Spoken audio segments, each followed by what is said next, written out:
It's the Cavalry, baby. We're back. We're back. We're or back this might be first episode. Who knows? Could Since be I our have first good episode. audio this time.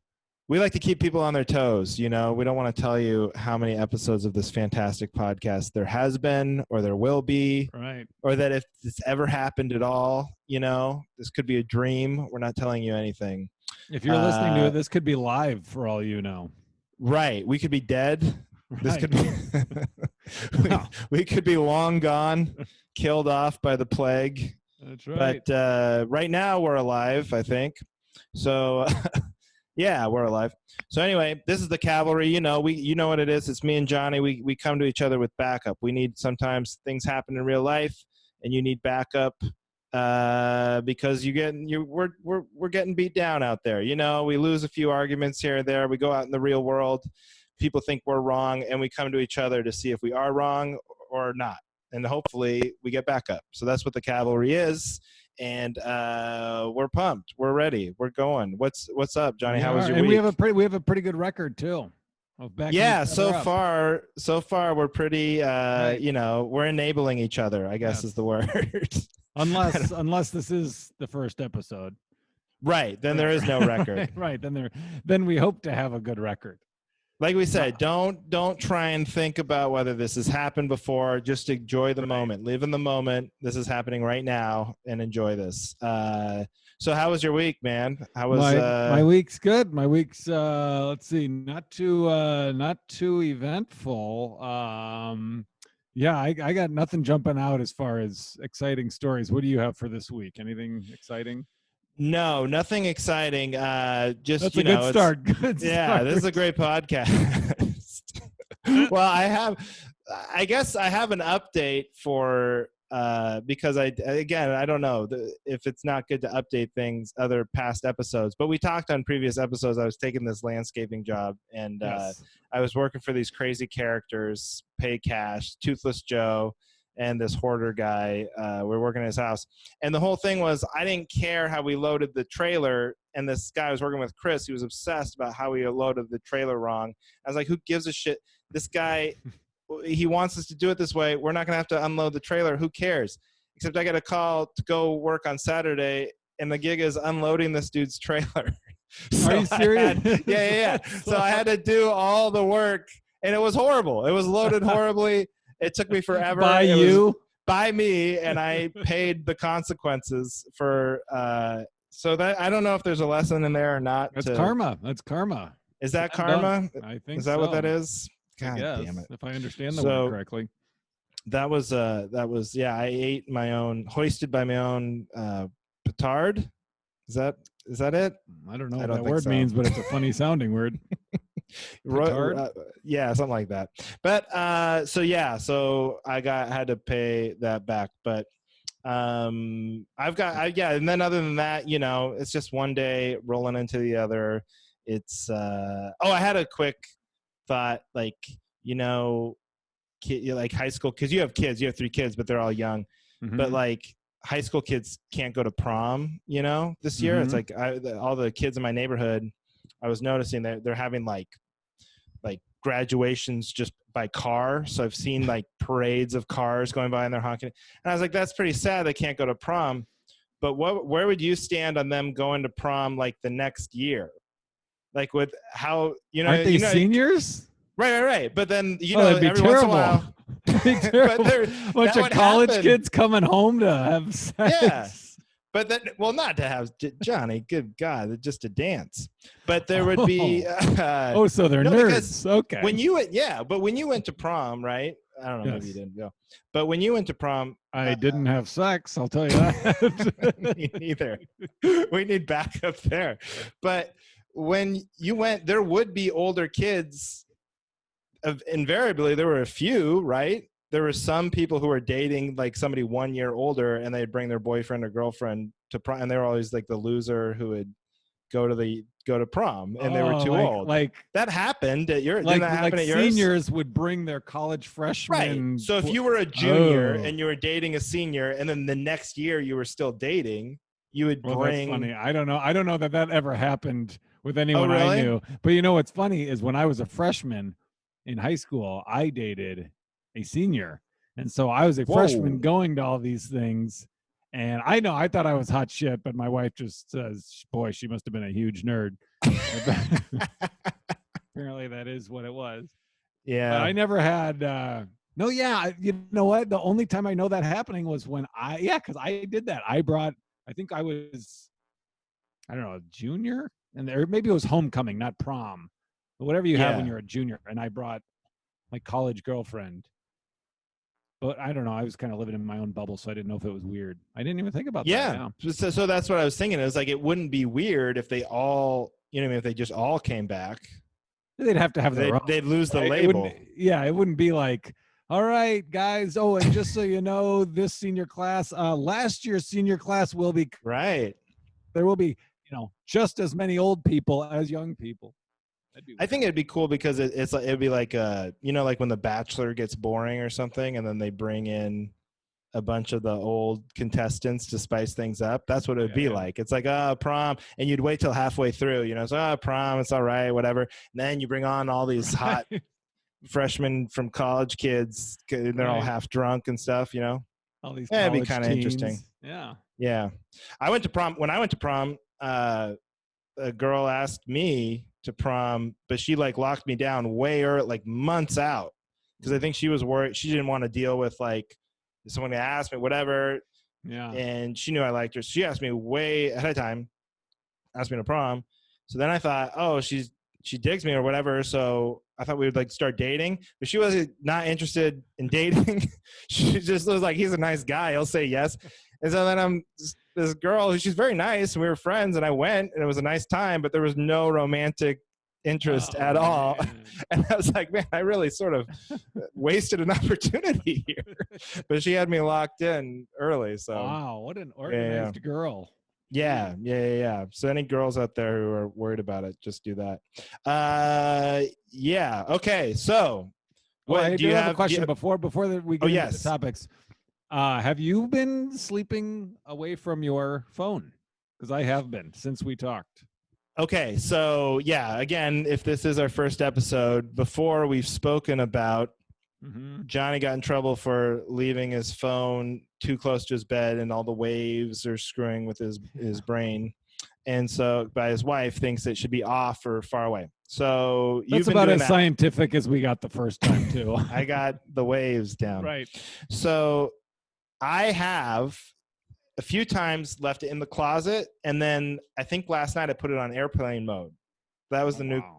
Yeah. But it's scattershot, because it just depends if the phone's if I go to bed and the phone's not charged up, I'll leave it in the closet to charge anyway, because I don't have a charger near my bed. Oh, okay. But if the phone's charged up, I'll have it near the bed, and now I'm putting it in airplane mode though because of you. And I haven't noticed a big difference in my sleep. But it's so funny because I wake up in the morning, I turn off airplane mode, and I just ingest poison from the internet for a good 45 minutes before I do anything. It's like, oh man, the world is worse than ever.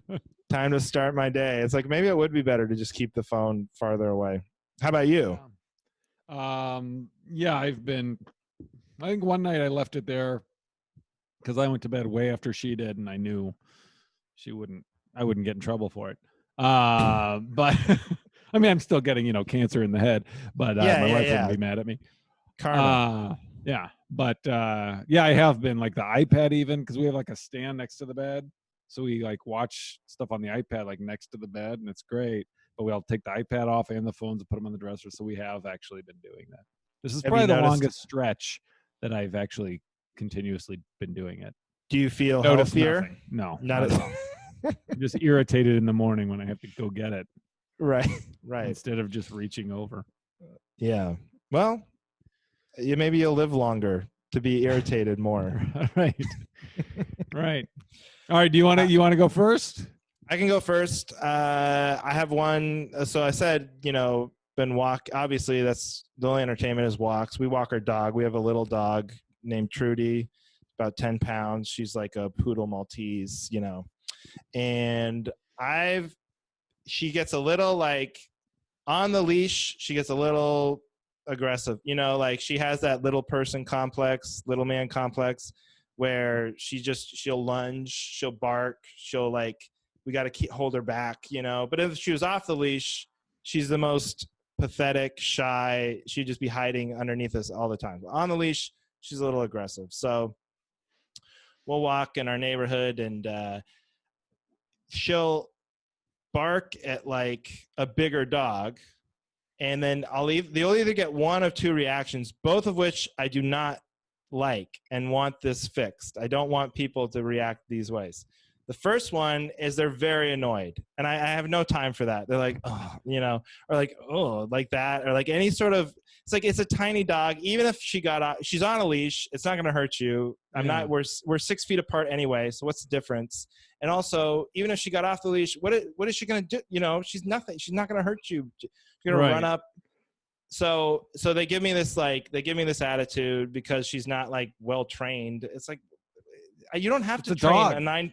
Yeah, it's a dog, and you don't have to train a 9-pound dog. You can just, if it ever, you can just pick it up and move it somewhere. You know what I mean? There's no, it's not a pit bull. You know, it's like, she's not. So anyway, that I don't like. But then there's the other end of the spectrum, which also bothers me, which is when they go, oh, we got a real killer, when they're sarcastic.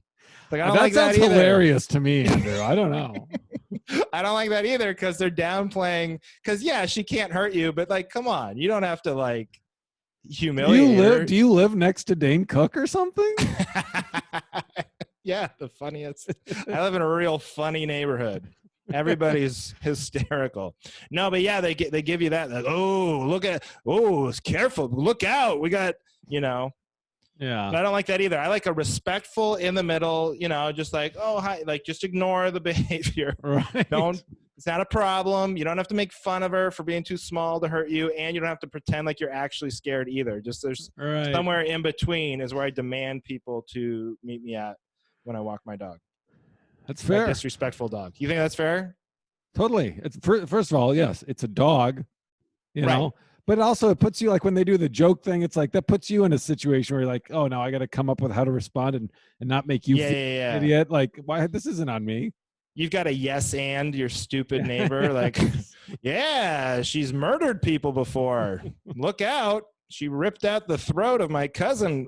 It's tragic. And like, all right, that's enough. You don't have to keep going. I don't know. So that, and then like you're right. Like, I don't know. We do a thing too. It's like people, you pretend like you're training your dog. Sometimes I'll tell her just to keep up appearances. I'll be like, oh no, Trudy, no, don't do that. You don't act like that. Like she has any concept. You know, there's no actual training. Hey, no, bad. But then it's like she knows, like, oh, he just says this and nothing ever happens. Yeah. So. Oh, no, he might say no again later. Uh-oh. Right. Because she knows that word. And then we do it very calmly. My wife, Heidi, she doesn't like me yelling at the dog or pulling on her leash too hard. So there's no actual way to communicate to her what she did was wrong, you know. So it's, anyway, I just like people, just chill out.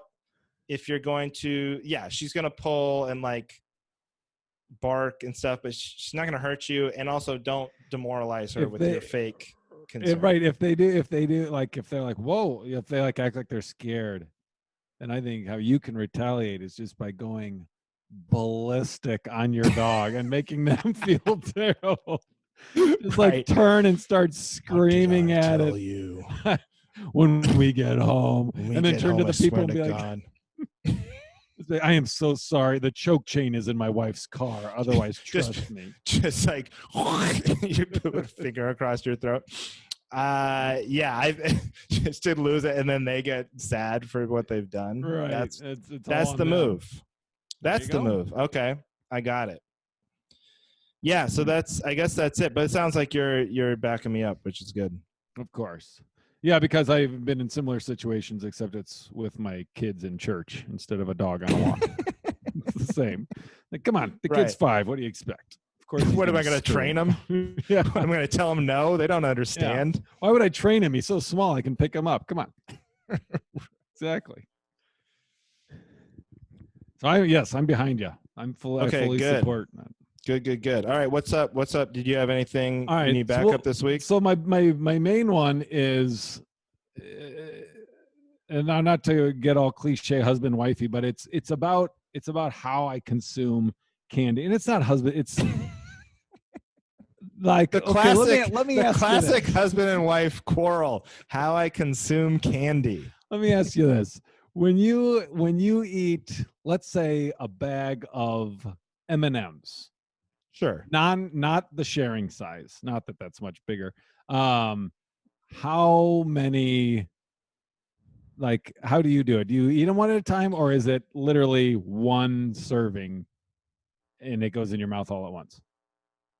Well, I don't rip open the bag, pour it back, and continue to let gravity empty the bag in one gulp. I don't know if you're trying to be humorous, but that is literally exactly how I That's eat. not even possible. What? A bag of M&Ms? An entire bag of not the Halloween size, No. right? Like a bag you get at the checkout aisle. Yeah, a full size bag of M&Ms. Yeah, not like the one that's in the candy aisle for Halloween when you put it in a bowl at the office and you're like, here, this will last 2 months. The small bags, I could definitely do that. But do you chew them? Sure. I'm not a just- hippopotamus. Well, I mean, I think I'd have We too are many off in my to a mouth. rocky start. I'm trying to be behind you. I thought I was going to back you up here because I thought we were going to say, yes, I eat the whole bag in one sitting. Like it's like I pour a handful. Who doesn't chew do on that? That's everyone. Well, yeah, but who pours folds an it in entire half and it's like, the rest of this is for Tuesday. Well, no, I thought that was going to be where the complaint, and then I was going to easily back you up. This is just taking me a minute to get behind, so I'm going to let you continue. I gotta not. Yeah, I'm putting bait out there and not telling you the whole. So Sure. this is so I hold it up and gravity puts it all in my mouth, and then I have a mouthful of just joy. Right. It doesn't last very long because it's literally one mouthful and then it's gone. But I look, she's like, no, you can't do that. You have to eat them one at a time. Well, that's maybe I've ruined M&Ms for myself by eating because you can't go back. You know what I mean? Like that's like you can't one at a time. It's like, is there one in there? Hang on, is there one in my mouth? I don't even know. There's one. There's. You've desensitized your taste buds. They can't even taste one M&M. Small. Exactly. You've pounded them with chocolate and sensation over the years to where they're like, it doesn't even register on the Richter scale anymore. Yeah, it's like dust. It's like, it's just yeah. Yeah. It's like that it just gets excused because it's not significant enough. But like, so what we'll do when we're watching, and now I don't know why I said M&Ms because I only like peanut butter M&Ms, but usually what this has been happening with is dots. Do you eat dots? Do you like dots? Yeah, but you don't eat an entire box. No. A box of dots is bigger than M&Ms. I do be chewing for like a half an hour. No, I know, but I will take a handful. Sure. Put them in my mouth like my big hands. So she will control the box, and she will give me one at a time. She'll be like, no, you have to savor it. You have to savor it. There's only you give me one dot. There's only so much what's the point? Right. That's like, okay, you want to buy, let's say, this is my analogy. I've never been good at analogies, but like, let's say you want to buy a TV. And it's like, well, here's $1. You can't spend all your money at once. You don't want to get a big TV. So you just go spend $1 every day. No, that's not enjoyable. That's a horrible analogy. But I am going to agree. Here, I'm going to help you out because this is the way I would explain it. Like, because each dot, right, is a certain size. Mm-hmm. To which you no longer you can't appreciate it at that size, because now what if you went to your wife and you're like, okay, we're going to really savor these dots because I'm going to cut each dot into 10 pieces. Okay, so we're on the same page, because then you would enjoy 1/10 of one dot, right? Because wouldn't that be savoring it even more to the nth degree? Oh, you truly are my cavalry, because I have literally said exactly that, and then she'll just, and then she'll be like, "That's not the same. It's a dot, okay? No, that's a That's good not the same." argument. That is a Exactly. solid logical argument right there. I agree. So here's what she'll do. Is she'll be in charge of them, and we're watching whatever, you know, and she'll give me one at a time. And she'll be like, "All right, you have to savor it." And so then here's what I do: I put it next to me, and then I go like this, and I just pretend to chew, and then she'll give me another one, 2 minutes later. So I stockpile them, and then I get a big pile, and I will hold it up, and I'll say, "Hey, babe, watch this," and she'll turn, and I have a mouthful. I'm like, "Oh." I'm like, see, it's worth it to me to hold. It's worth it for me to wait and to Man, just do it. Like I'll wait that's 10 incredible. minutes for the handful, because one per minute is not going to cut it. Well, see, and so you're building anticipation for the big. Because I remember my dad, like, you ever eat crab? Like real crab out of the shell, and you're cracking it, and you're getting a little bit out each time. And I remember we had crab one time, and my whole family, everyone's just eating it. Whenever you can get a big piece out, you're down the plate, down the gullet, Yeah. But then my dad, he would crack it, pull it out, make a pile. And then we're like scrounging for everything. First of all, crab is so overrated because it's like so hard to get a little piece, and it's very good once you get it. Right? It's not worth the work. It is totally not worth the work. And but my dad, now the pile's growing, and we're like working so hard. And by the end of it, I'm like looking at his pile, and I'm so freaking jealous. And it's like he's just gonna have this and just put a full forkful into a pile of crab. And so he did what you did, but you did it with dots, which is and I had to hide mine, by the way, or else I wouldn't get more. Right. And he should have hit because it's very tempting when someone's got a big pile of crab. You're like, come on, just give me a bite of it. He did all the work. Right.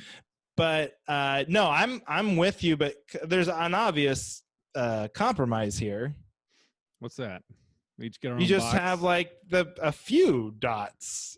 You don't have the entire, or like the M&Ms. So go back to the M&Ms. I just still can't believe you ate like the entire bag of M&Ms. So you might be overestimating how big these bags are, because this is like a one bag. No, you're talking about like the fun size, right? No, the ones you get at Halloween. Yeah, those are like, what? Is there anything in my mouth? No, I'm talking about the ones that are like $1.25 at the Target checkout aisle. I was like, oh, I'll get a bag of. Equivalent to a Snickers bar. Rip open. And it's like how an astronaut eats or something. Right. Yeah. Astronauts eat. You're like Rocky, but then there's no substance. Right. There's no protein building substance in what you've just consumed. Yeah. No, that's comparison. Weird. You're yeah. I'm like Rocky. Yeah, you're like Rocky. Let's end it right there. Our analogies are continuing to be inexplicable, but that's weird what you do though. How you eat. I don't think anyone else eats M&Ms like that.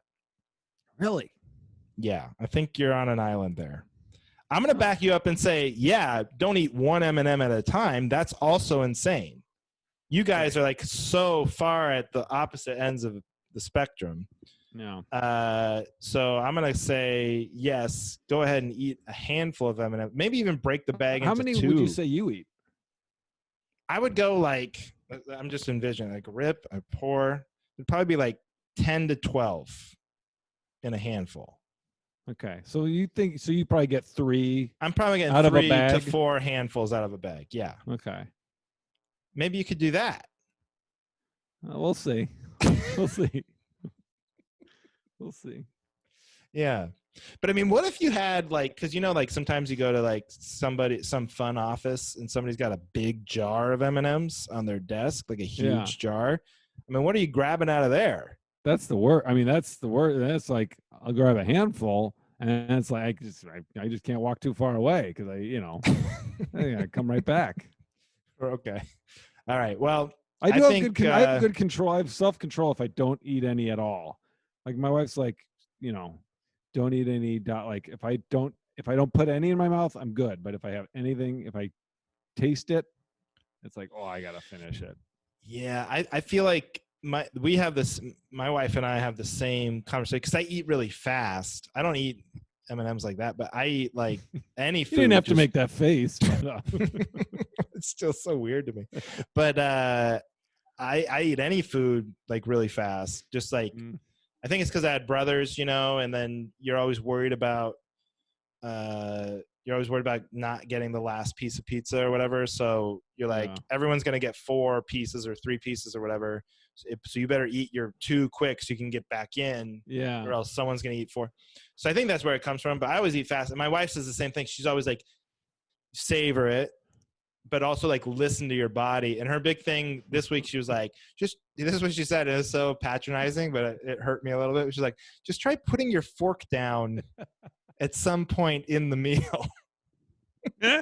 Oh my God, that's just put it down just first. And I was like, do I never put the fork? It never hits the table, and it's just like on a pulley system or something, just always shoveling into my mouth. Yep. So I don't know. I mean, so I'm with you. I mean, we have the same, because my wife is really big into like listening to your body, when you're full. Because if you were only eating one M&M at a time, you might realize you were full before you got to the end of the bag, Did I tell you the story when we were on the cruise ship about being at the wedding and eating so much Mexican food? Yeah, no, but tell that story, because that's so the best. Yeah, that's what you reminded me of. So I'm at this wedding of a old coworker of my wife when we were living in Waukesha, and so it was her coworker. So I was like, I don't know anyone here, whatever. But the food it was a Mexican buffet, and it was so good. I really like Mexican food. So I just kept going back and just eating, and I ate so much. And I've never done this before other than this day. I ate so much that I vomited just from overeating. And I had I would go outside. I had to go outside. I was like, oh, I don't feel good. And I had to go outside and just vomit on the side of the You vomited outside? Yeah. Yeah. Wow. Why there instead of the restroom? It was a lot lower traffic outside than in the bathroom. There's people going in and out of the bathroom. I'm sure I did vomit in the bathroom at some point later, but the initial ones, and people did see it because there's nowhere to go to be alone. And so people are asking my wife, like, oh my God, I said, is Johnny okay? Is he really drunk? And my wife just went, she was like, oh yeah, he's drunk. He's drunk. Because that's less embarrassing than, oh no, he ate himself so much that he vomited. He can't control. He's a child. Yeah, she's like so embarrassed. Like, yeah, he's actually a big heroin addict. He's coming down pretty hard right now. He's very sick. He needs a fix, and he's going through withdrawals. So, yeah, that's why he's throwing up. Just to save face, she told him I was a heroin junkie. But it is just so much more normal to get too drunk at a wedding and throw up than to eat too much food. Right. You ate too much food so many times. People are like, is it his first time getting free food? Is this the first time he's been allowed to just eat as much as he wants? And like a dog? He an adult or no? Have you ever let him just feed himself? Or do you keep limits? Do you put locks on the cupboards? So anyone that was confused by how I talked about how I ate M&Ms, now they're like, oh, okay, it's starting to make sense. Yeah, I mean, that makes a lot of sense. Like a taco, were you just like one whole taco, like down the hatch? like Homer Simpson, just unhinging my jaw. Just on a conveyor belt, and they're all moving in, and you never get full? No. Well, yeah, no. You've seen me eat, so I... Yeah, I mean, you eat, but you're also very skinny, and you don't eat like so. When I watch you, you don't eat so much. You just eat like you eat like a 6th grader kind of. Right. You eat a lot of hot dogs. Yeah. I mean, whatever. You eat like a guy who loves hot dogs. I don't know. Whatever. That's, again, the analogies are bad here. I know. I'm not overweight, but I'll probably I'll probably be dead in 2 years because my blood is terrible. That is weird when there's like skinny people, but then they go to the doctor and the doctor's like, "Oh my god, you're shark. How did you get in here? I can't let you leave legally." Yeah. But do you ever watch like the hot dog eating contest? You know, like Joey Chestnut on 4th of July. Do you ever wonder if you I've never seen it. I don't. You never seen it?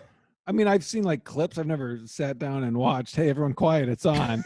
But like, you're telling your kids has a ballet recital. I can't make it, honey.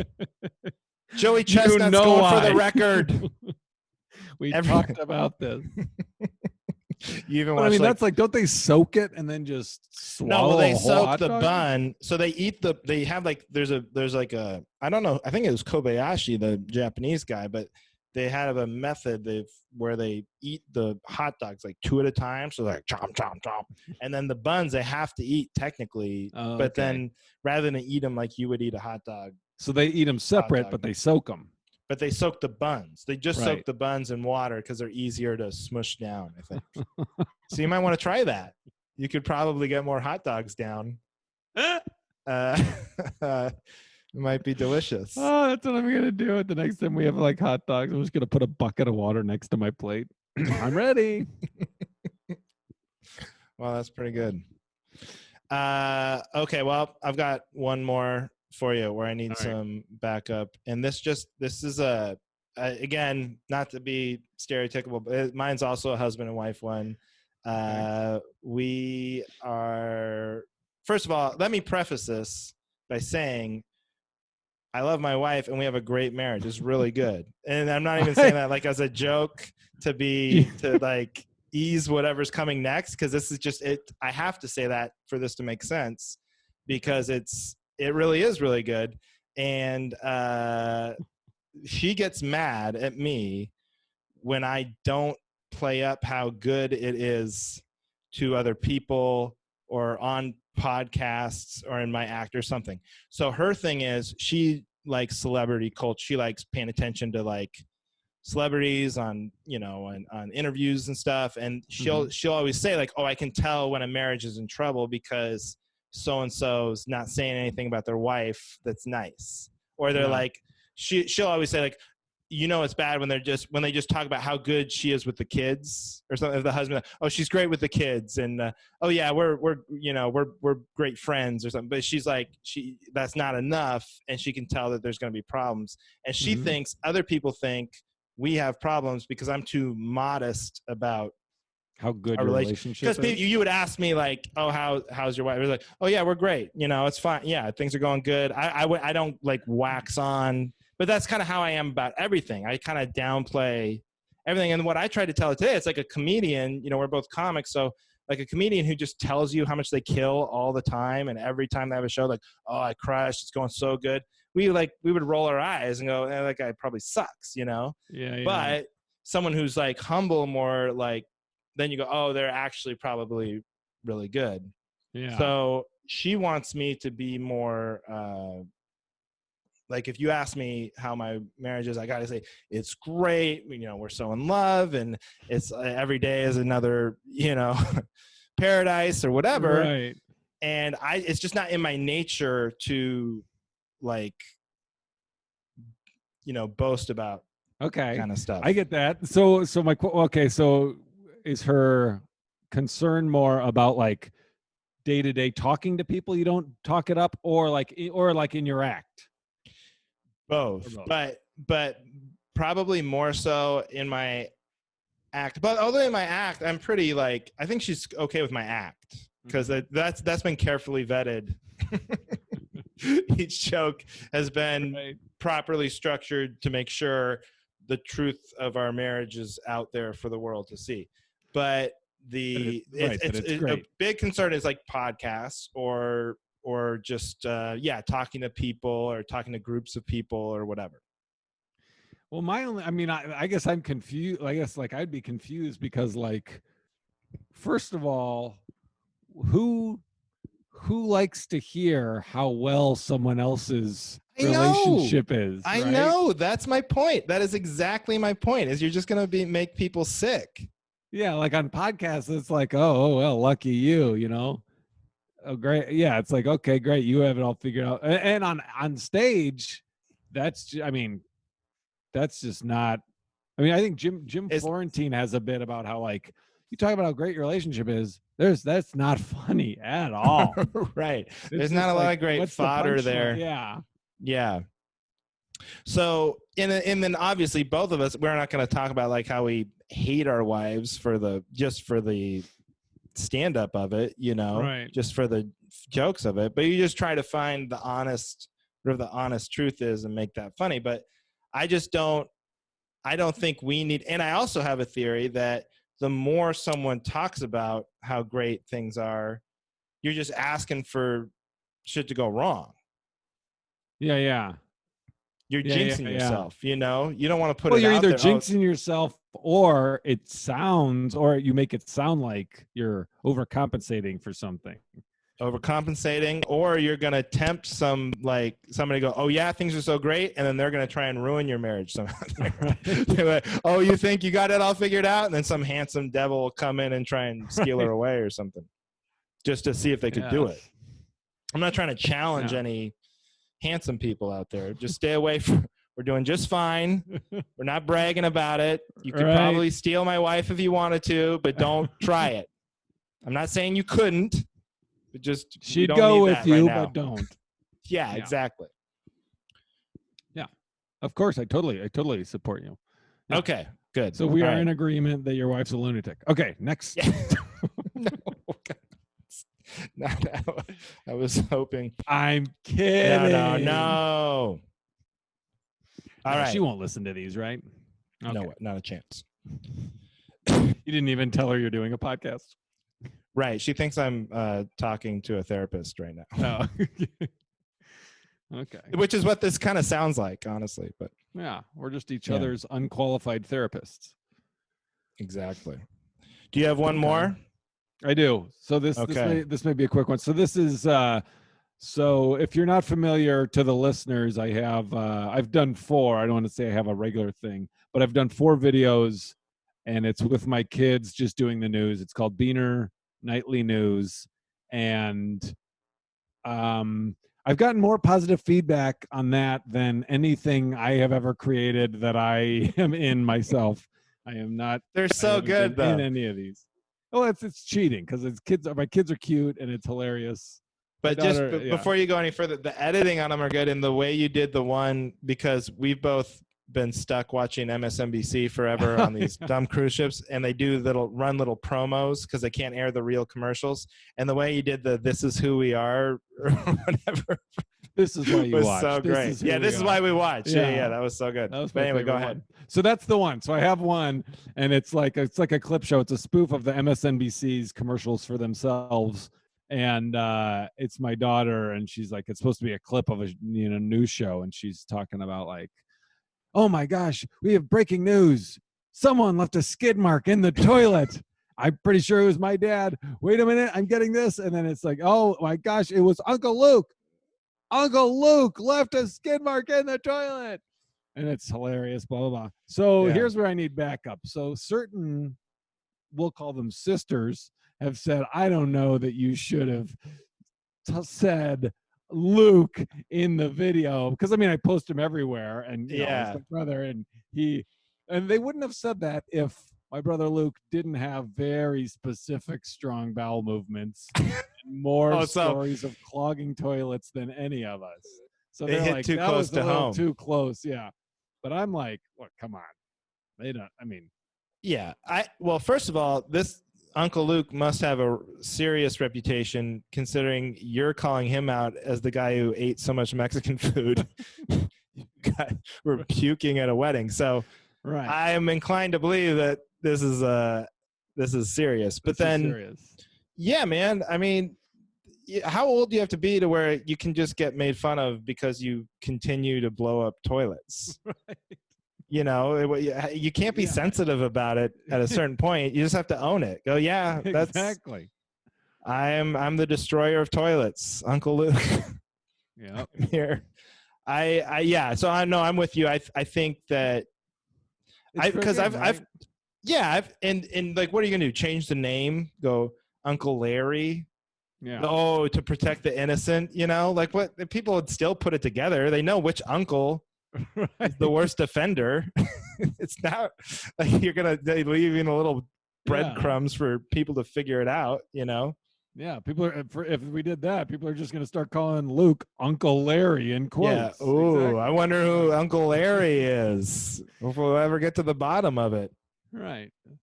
So that okay. So that opens up the bigger door. Do you think it's fair, like in your act, to talk about people? I mean, other than your wife. Your wife. I talk about my wife. Whatever. They signed up for this. But I mean, like. Yeah. Other people would be like, okay, so this person that's a real person did this. Yeah, I have, when it's too mean, I've changed the identity. If it's like too mean, I've changed it to me. Yeah. That's a good trick. Yeah. But like, I had something, it was a loose family member did, but it was that joke. I have a joke about parents who mispronounce words to their kids from a children's book. So they're reading a children's book and then they say the words wrong and how that screws up the kids. So that was a loose family member. And I think I changed that to just someone I saw, like a stranger, because I was like, there's no real need for me to put this person on blast. Yeah. They're borderline illiterate, so that's not really necessary to the comedy of it. But I think for the most part, it's pretty fair game. Yeah. And like, people just need to they'll be mad. Like, how long are they really going to be mad? Like, that's the thing. Is Luke is not. I don't think Luke himself is mad. Well, no. Is he your brother? Your brother-in-law?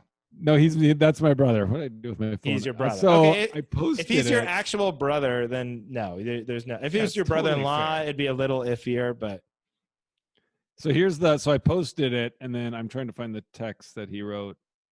Where is it? Sorry. He wrote something like, I'm a big fan of Edie, not a huge fan of her most recent work.